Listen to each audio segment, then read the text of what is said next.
Hello friend, નમસ્તે. જો હવે ગળણી હોય ચા ગાળવાની તૂટેલી તો લઈ લેવાની બે, અને દાંડલા કાપી નાખવાના એમના.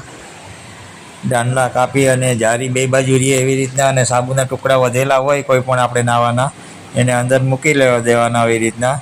જો કોઈ પણ જાતના ટુકડા વધતા હોય એને ભેગા કરી અને અંદર મૂકી, અને બીજી સામે મૂકી અને કોથળી જબલામાં વીંટી દેવાની ગાંઠવાળી રબડ ચડાવીને આવી રીતના.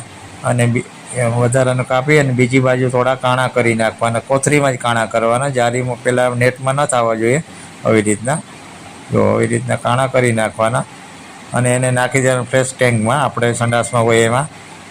જો આવી રીતના ઢક્કણ ખોલી અને ફ્રેશ ટેન્કમાં નાખી દેવાનું, જેથી કરીને અંદર સાબુનું ધીમે ધીમે ઓગળશે અને ઉપર તરતું રહેશે. સાબુના ટુકડા નાખો તો નીચે જતા રહીએ ને ફસાઈ જાય. માટે આવી રીતના કરો તો પાણીમાં ઓગળતા રહીએ અને કમ્પ્લીટ સંડાસ સાફ થઈ જાય છે.